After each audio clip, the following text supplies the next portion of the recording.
السلام علیکم ورحمۃ اللہ وبرکاتہ۔ اکثر بچیوں اور بچے کو دورے پڑتے ہیں، جب وہ بیمار ہوتے ہیں تو ہم عامل کے پاس لے کے جاتے ہیں یا عامل گھر میں آتا ہے۔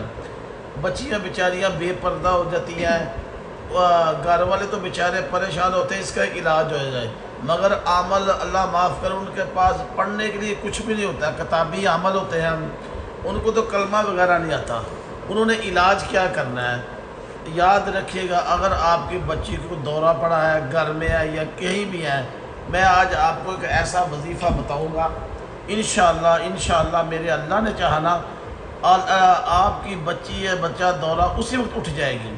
اکثر عامل آپ نے دیکھا ہوگا، کوئی ہاتھ میں پینسل دے کر اس کو اٹھا رہا ہوتا ہے، کوئی اس کے باہیں مروڑ رہا ہوتا ہے، کوئی اس کے ناک دبا رہا ہوتا ہے، تو پھر بھی اسے ہوش نہیں آتی، کیونکہ جب جنات کا اثر ہوگا، جنات عامل ہوتے ہیں، وہ پڑھتے ہیں، بندے کے پاس پڑھائی نہیں ہوتی، نہ وہ ذکر و اذکار کرتا ہے، نہ اس نے وضو کیا، اسے پتہ ہی نہیں ہوتا۔ میں آپ کو ایک عمل بتاتا ہوں، انشاءاللہ جب وہ آپ کریں گے، اللہ کے فضل سے بچی ہو جس کو دورہ پڑا ہو یا بچہ اسی وقت اٹھ جائے گا۔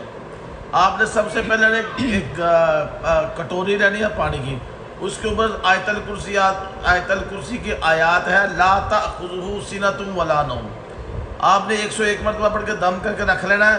اس کے بعد کوئی آدمی نمازی ہو، باوضو ہو کر اس کے بائیں کان کی طرف بیٹھ جائے، سورۃ صافات کی پہلی 11 آیات ہے، سورۃ صافات 23واں پارہ، اس کی پہلی 10 آیات ہیں، وہ 11 مرتبہ پڑھے۔ اس کے بعد سورۃ زلزال کی 2 آیات ہیں، اذا زلزلت الارض زلزالہا واخرجت الارض اثقالہا، بس اتنا، یہ بھی آپ نے 11 دفعہ پڑھنی ہے۔ پڑھ کے اس کے کان میں پھونک مارو، اگر انشاءاللہ جنات نے گلے سے پکڑا ہو، جیسے بھی اندر ہو، جہاں کہیں بھی ہوگا، اس کو ایسا جھٹکا لگے گا، انشاءاللہ جسم یکدم ہلنا شروع ہو جائے گا، وہ باہر نکلنے کی کوشش کرے گا۔